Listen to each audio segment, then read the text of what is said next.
Hey Roy, how you doing? Hey Sina, how's it going, mate?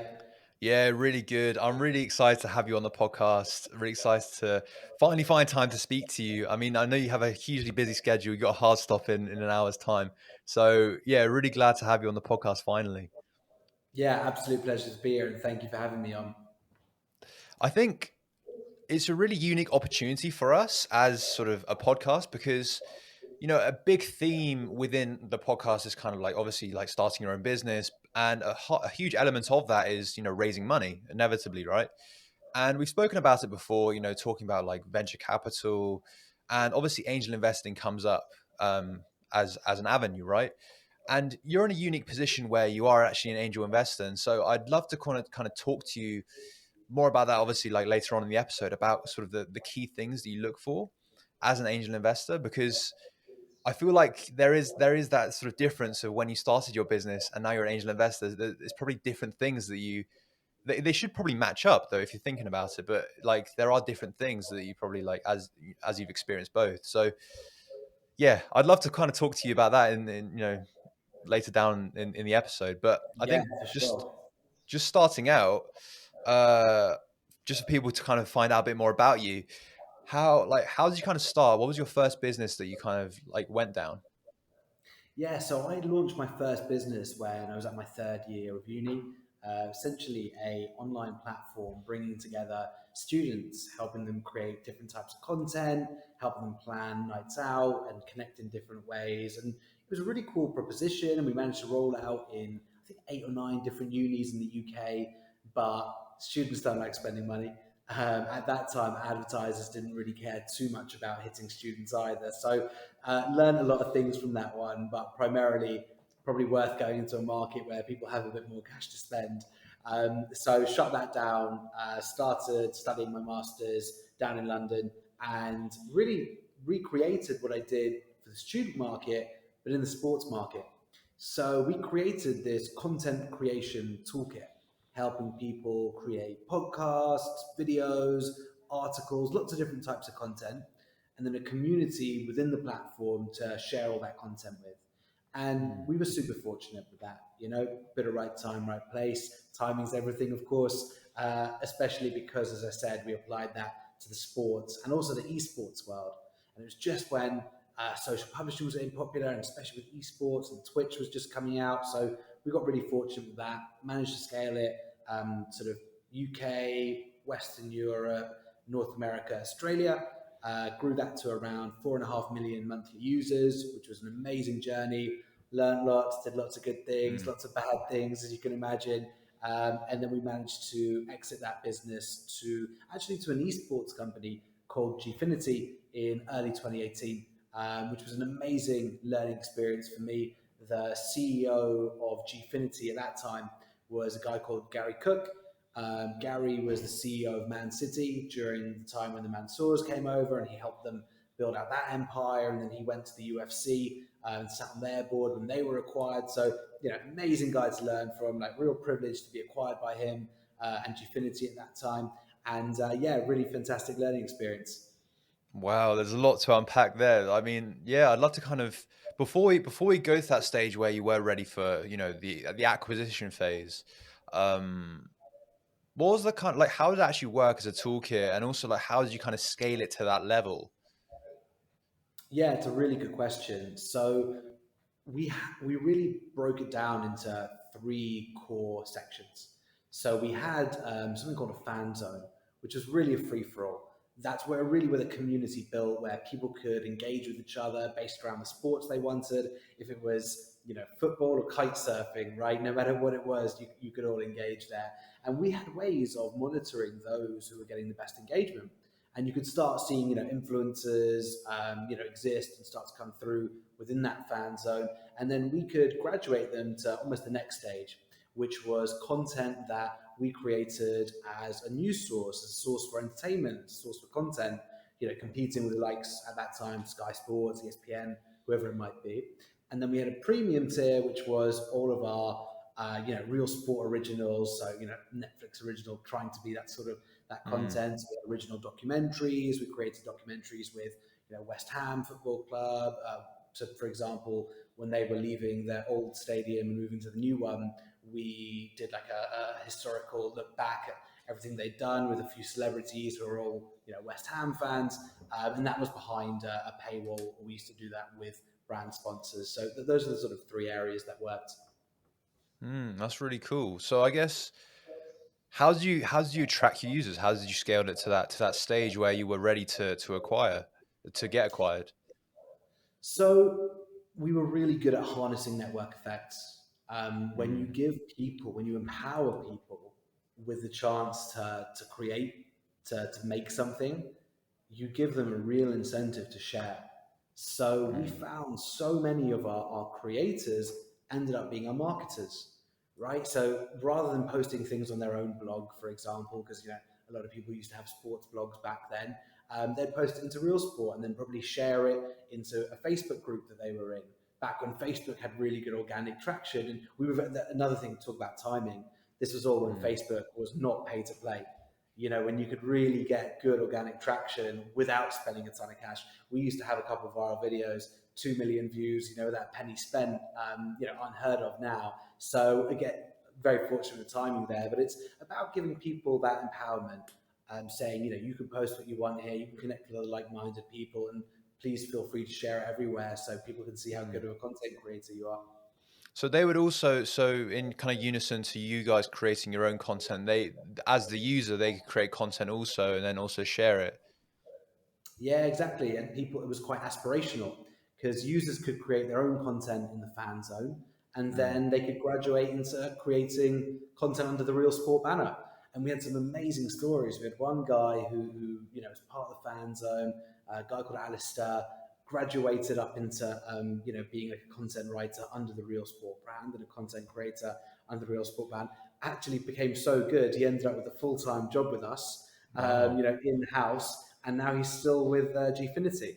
So it was really aspirational, just seeing how people could, you know, really actually make a bit of money in Mm. what they love doing, which was writing about sports, engaging with sports. So yeah, it was amazing to see how many people did graduate from that fan zone into actually being able to do it as something a bit more tangible. Yeah, I think networking effects is something that's obviously like thrown around a lot as something that, you know, it could be really critical to the growth of a company. So I guess what are the, and also like it gives the unique insight of an angel investor now. How do you kind of implement network effects in your business? Obviously, it doesn't work for every business, but for the ones that do, how do you implement it most effectively? So for me, it's that key piece of how do you turn your users into your marketeers? Because that's the most powerful way of harnessing a network, right? It's saying, how do you make something as shareable as possible, especially in a consumer sense, which obviously is my background. But how do you give people the easy ability and the incentive to go and bring other people into the environment? And you can see that through, could be like referral schemes. Deliveroo did amazing at that, for Mm, example. Uber did amazing yeah. at that. Or it could be the instant gratification bit, giving people the ability to make great content, which is going to get them a lot of likes on Facebook. So Mm. for me, it's about how do you allow people, rather than thinking about network effects internally, which is obviously very important, but for me, the key is about how do you then get that to suck more people in. Yeah, no, that's really useful. So I guess when you scale it to that level, and how many years did it take from kind of starting it to scaling to that level of like the 4.5 million users that you mentioned? We were really, really fortunate with the journey. So we started working on the technology sort of mid 2014, launched early 2015, and then we exited in March 2018. So we exited about 3 years after we Wow. launched. Wow. So how did that conversation happen? Like how did they come to you? Did you go to them? Did you have to get ready as a business to get acquired? Like how does this whole process work? So we actually really saw a big opportunity. So we started off in traditional sports, loved it, massive sports fan myself. That's what I wanted to do, but super saturated, right? You're competing with the BBC, you're competing with Yeah. Sky Sports. So we started looking at esports, and we just saw, yes, maybe 500,000 of the monthly users were on the traditional sports side, but esports is where it really, really picked up in a big way. Mm, So Gfinity, at that time was a business which was amazing on the B2B side. They had some amazing deals with the F1 and EA and the Premier League. doing amazing things there. But we knew that with the traffic that we were building and the network we were building, we could, in many ways, be community as a service for them, right? We had that community Mm. there. We knew that that could add a massive layer in terms of data, in terms of how do they make it more exciting for their B2B partners.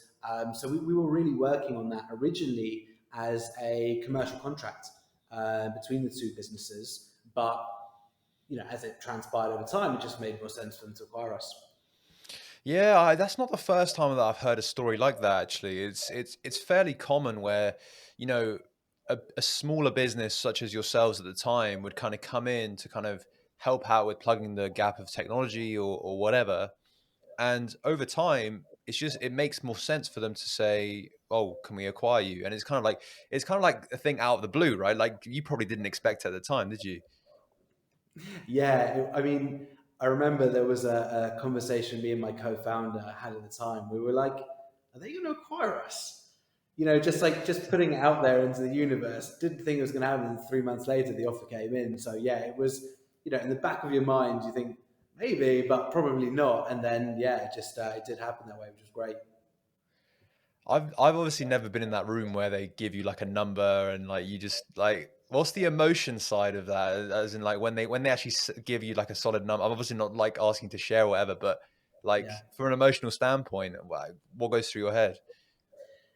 It's funny, right? Because having gone through the fundraising journey, and every founder will know this, is that getting an offer is the first part in a very, very long journey into actually getting it over the line, right? So it's amazing, excitement for the first half an hour, and then it's like, oh my god, there's so much due diligence to do, and I was, I think, 22 when I founded Real Sport.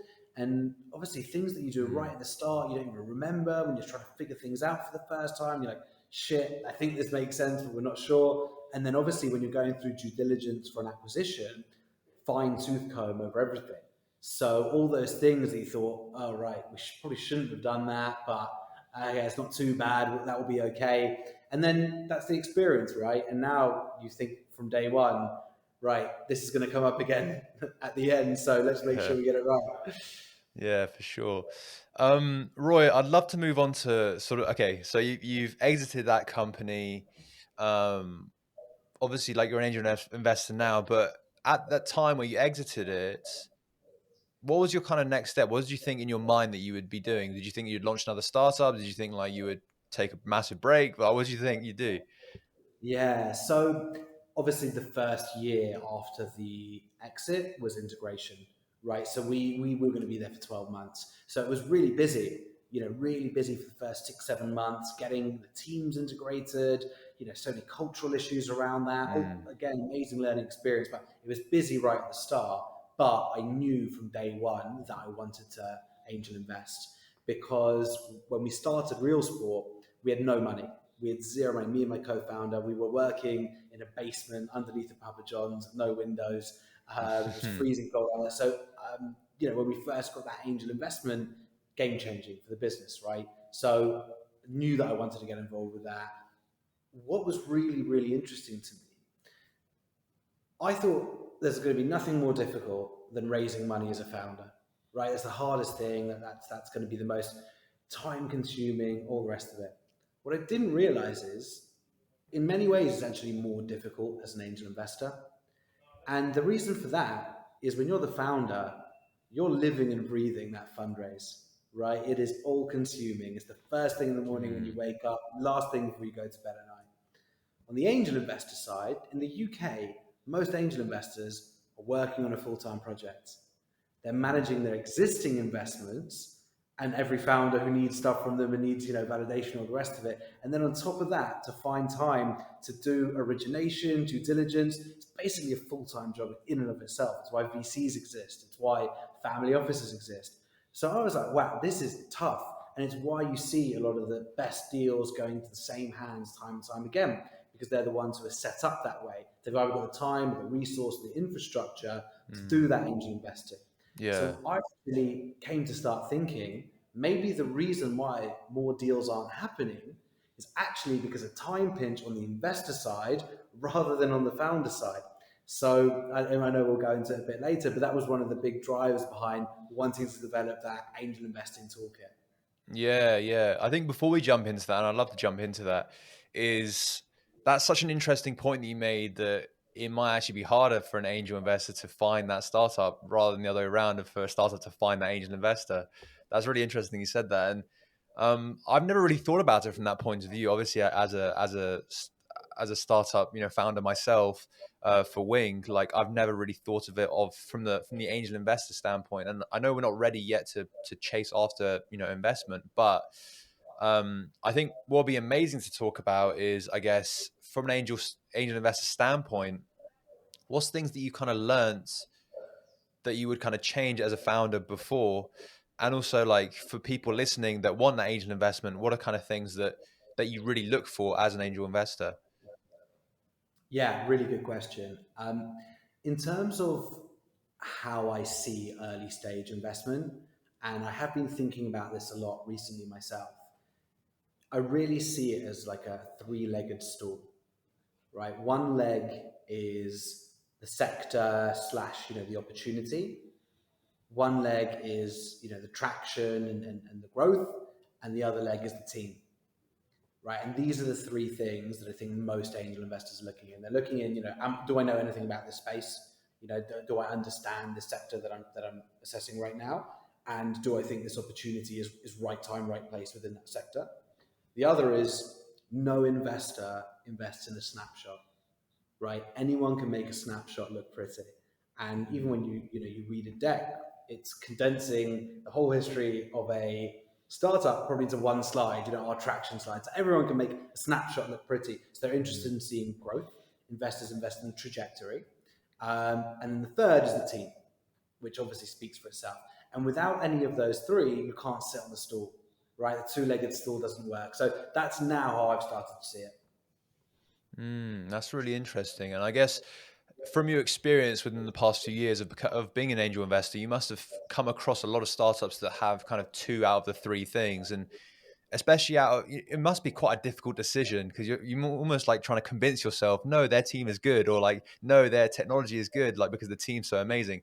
So, like, yeah, have you come across any businesses like that? 100%. I've invested in them.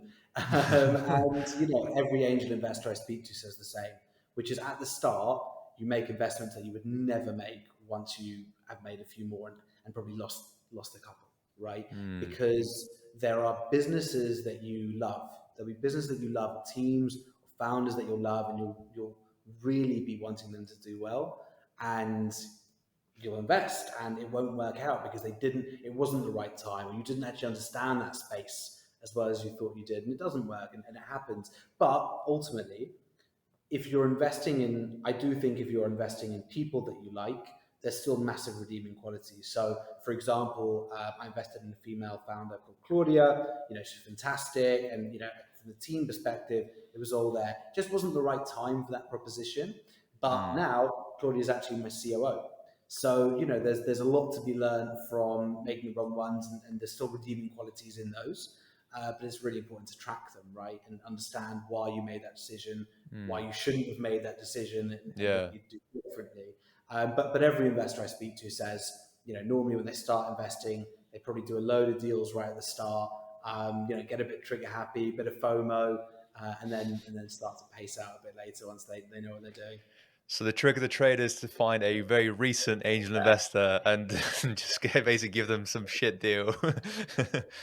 I couldn't possibly say that, but I'm sure people have thought that before, for sure. Roy, I guess as a startup myself, and a lot of people listening as startups, founders themselves, how can you, I guess, gear yourself up for that angel investment? Or, I mean, while we're here, VC around as well, if you know anything about that, but more for the angel investment side, how can you gear yourself up for it? Yeah, really good question. So one of the key things I mentioned in that three-legged stool is investors don't invest in a snapshot, they invest in a trajectory. Because as we know, it's Mm, all about execution, right? It's all about saying, we're going to do this, we've done it. So never too early to start educating them. Because if you're a first-time founder, not raised money yet, early on in the journey, if you want them to invest 6 months down the line, you need to be speaking to them in 2 months' time. Because you need to take them on that journey, get them excited about what you're doing, get them educated, and prove to them that you can hit milestones. And these Mm, don't need to be, because some people say, oh, well, we can't hit the 10K MRR until we raise. I say, yeah, well, then you're setting the wrong milestones, right? It should be about getting that three more letters of intent or hitting a development milestone, whatever it is, but proving to your investors that you can understand what your growth looks like and that you can execute on it. So I think that's a mm, really big one is starting that education process as soon as possible. And then yeah. the second is being ready. And that means collateral, your deck, financial model, business plan. Time kills deals. Time kills deals, across the board, whether it's sales, whether it's raising investment. So making sure that you are ready and prepared is super important. Yeah, I really love that. And well, from something that I've heard is that it's massively a numbers game because like imagine, you're a salesman trying to sell your business to someone, trying to sell your services. And it's like think of the conversion rate of you trying to sell it to them. Now, the conversion rate is even lower when you're coming across, someone actually investing in your business, right? Because they're way more involved than someone buying services from you. So it's like you have to kind of remember that, and every sort of rejection that you get from an angel investor is like, okay, well, it's basically selling your business but on like a colossal scale, right? Because they're way more involved than anyone buying like a little toy, like whatever you sell to them is. Yeah, completely, 100%. But what I would say is, as the old adage, you've got to speak to 1,000 investors to find the five that fit. But Mm, in reality, you need to find the five that fit. So for me, it's probably not about speaking to as many people as possible. It's probably researching as many people as possible and understanding who's most likely to invest. Because and it's difficult, What is an angel investor? That could mean they like biotech. It could mean they like fintech. yeah. It's really difficult to understand what someone's into. So doing that research, understanding what they've invested in, what they like, and if they are in your space, that doesn't necessarily mean it's going to be a good fit because they might have Exactly. invested in something competitive. So it's Mm, about putting that time into research. But what I do say to a lot of founders is if you've got a lot of good conversations, for the most part, investors don't like to waste their own time. mm, So there needs to be as much focus on, bringing good people into the funnel, but moving those already in the funnel, closer to landing.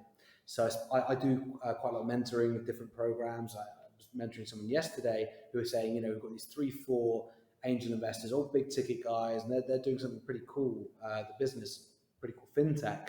And he was like, I just feel like we need to speak to 7 or 8 more. I said, look, you're speaking to pretty serious guys. Put your time into converting them. yeah. They're not going to be wasting their own time. So sometimes I say to founders as well, realize that it's as much work getting those people to the bottom of the funnel. There's all the terms you're going to get through all that, and maybe sometimes don't worry about starting 30 new conversations. No, that's really good advice. And yeah, no, that's really, really good advice. So obviously there's a lot of like, I guess, friction or pain points when it comes to angel investing that you obviously experienced as one yourself. And when you kind of entered it, I guess you probably didn't really think about those sort of pain points because you weren't really there at that time. But now that you're in the game and then you develop this toolkit, it's like, yeah, what pain points exist out there, and what does this toolkit that you've developed do to basically make the job of an angel investor easier? Mm-hmm. Yeah, no, that's a really good question. I mean, the biggest pain point is time, right? It's the biggest pinch. It's Mm, the only resource which is finite and never grows, right? It only yeah. disappears. So I think that's the biggest one is just time, and people don't like to waste their time. One of the reasons why people like warm introductions is because they assume the person who's made that introduction knows what they like or is of quality. But it's not actually about them being scared of talking to someone who may not be a good fit. It's they don't want to waste their time. So with Connected, what we did was create a set of portfolio management tools for angel investors in the same way that you'd have in a crypto wallet, in the same way that you'd have in public shares. We created Mm, something fit for purpose for angel investors. And that allows people to manage their investments, whether it's things they've invested in through Connected, whether it's things they've invested in elsewhere, and just get everything in one centralized place. Really nice consumable dashboard. On the other side, we developed a set of progress reporting tools for founders, helping them create KPIs, metric dashboards, helping them keep existing stakeholders in the loop, helping them create a shop window in many ways for new investors, and that just allows people to really save a lot of time in that process. Because to say, I'm a B2C fintech, you like B2C fintech, therefore it should work, it's never that black and white, right? It's Yeah, all yeah. about granularity, devil's in the details. So we just wanted to create some standardization of data so that everyone can just remove a bit of that guesswork, really understand what other people are interested in, and see if it's a good Mm, fit. So for us, it's about protecting everyone's time. And that's really the mm. concept behind what we're working on now. That's really cool. And obviously, like, you do also work from the startup side. So I guess from a startup's perspective, how can they make a job of a angel investor easier? And obviously, you mentioned time, and I guess how do you reduce their time? Because obviously, it's a lot of work trying to look through all these different deals. There's a lot of obviously with detail, more detail comes more time, right? So like, how does the whole process work to make the process easier? Yeah, so I think from a founder's perspective, how you can make the life of an angel investor easier is being pretty direct when they ask for information. Because when an Mm, investor asks questions, they're really asking two types of questions. One type is designed to understand the passion, the vision, the story, and that's where we want the spiel, right? That's where we want all the emotion, the rest of it. But when there's a question about, right, what are your numbers on this? Just give us the numbers, right? We don't want to hear your explanation behind it to try and massage them. We just want to know that. So it's just yeah, about understanding the nuance and presenting that information really succinctly, really clearly when they're just looking for an answer yeah, rather than a yeah. pitch. If that makes sense.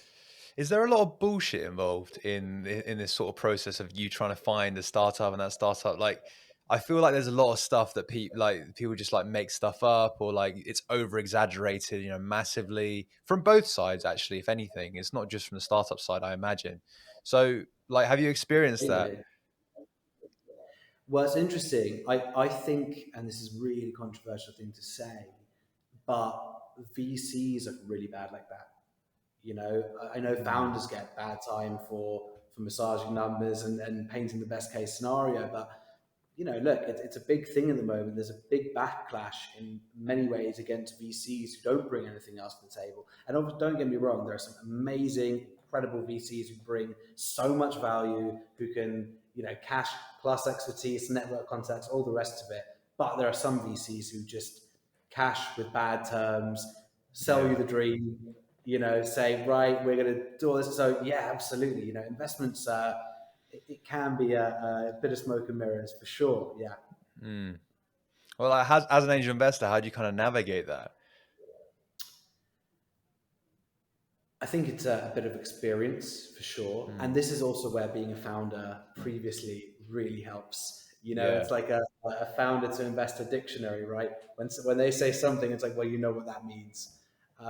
So, I think being a founder does help with that. But how do you get into it? I think it's being really, really diligent. you know, yes, taking someone's word is important, but really looking over things for yourself. And I think it's also nice to have comfort, safety in numbers. If you've got a lead angel, for example, who is doing due diligence and around, and they've said they're leading, in many ways, it's on them rather than the founder. Because in a round where someone says, "Right, this guy's the lead," you're trusting their due diligence. So I think it's important to trust the people that you're working with. Really important, but it is difficult. It is difficult, mm, and there's no easy answer to it, right? mm.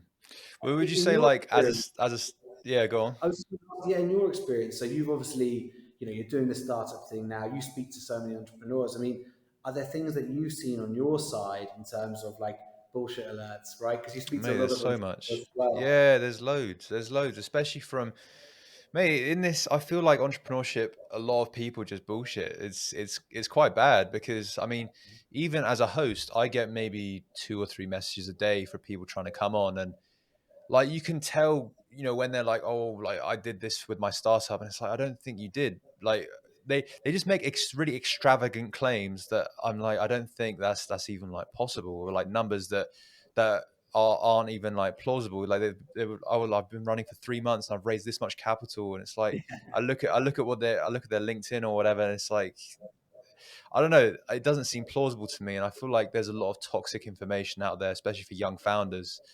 Yeah, So I mean, that's what I really try to get the source that I'm making now, like this podcast. I try to be as honest as possible, from me and my guests, right? Like that's yeah, why I don't want to invite some people on where there's even like a hesitation involved from my side. yeah, So I don't want to agreed. spread that like that whole vibe to everyone. Does You that know make what I sense? think is one completely that makes perfect sense. Do you know what I think is one of the most damaging things to the entrepreneurial community? Is actually LinkedIn, because Mm, it's in the same way that Instagram is probably bad for body image. LinkedIn is bad for business image for a lot of founders, right? You go on and every day it's like funding announcement. These guys raise 100 mil. These guys raise 50 mil, and that's a tiny percentage of all the stories out there. And I do think it leads to a lot of entrepreneurs doing these like LinkedIn brags to like try and get clout, whatever it might be, because they feel like they need to keep up with it, not realizing like you don't know what that journey looks like anyway. mm, Yeah, that's a really nice headline article, like article headline, sorry, but you don't know the full story. But I yeah, think it leads to a lot of people feeling that they need to do that when yeah. it's, their business isn't there yet. Yeah, it's difficult because it's like obviously that fake it till you make it mentality exists, and it's like I'm not sure if I'm a fan. Like when normally when people say that they're not a fan, but like realistically, I don't know if it's good or if it's bad. I feel like it might be good for young founders in certain scenarios, but also you are spreading like bullshit and lies, and that's obviously negative. So I don't really know. I'm very much on the fence with that one, and I could be persuaded either way. So, but I have seen it for sure, like just like false information. And it's not good. Yeah, But yeah. yeah, I feel like we could talk about Exactly. this topic for a long time because you just opened up a Pandora's box here. But There's we going need to to be wrap it up. a lot of founders listening to this being like, "Shit, I shouldn't have seen that message." No, that's another thing as well. It's like when people message me and they're like, "Oh, I've listened to all your episodes," and it's like, "What's your favorite one?" And they struggle to find one. You know what I mean? It's like that's the sort of thing that I don't really like. And I know a lot of other podcast hosts they have a similar thing where a lot of people who want to come on they say that thing and they're like, yeah, they're just making stuff up basically. Um, but the game's the game. You have to navigate it. That's what it is. But anyway, Roy, it's been such a pleasure to have you on the podcast, for sure. And I know this is really valuable because we've never had an angel investor on the podcast before. So I know a lot of people get a lot of value from listening to you from your side because a lot of people that want to be raising money in the future or they're in the middle of it for whatever reason, like I feel like, yeah, it'd be massively useful for them to listen to this stuff. So yeah, Amazing. massively helpful. Thanks so much for having me on, mate. Really, really enjoyed it. Great. Thank you so much. How can people stay in touch with you, stay in touch with what you're doing in the meantime? So I love speaking to entrepreneurs. Reach out to me on LinkedIn, Roy Samuel, spelled ROEI. It's a bit of a weird one. Or go through to connected.co and you can find my LinkedIn there. But if you're doing something interesting early stage, I'd love to hear about it. Sweet. Nice one. Thank you so much, Roy. And yeah, I'll catch you later. Cheers.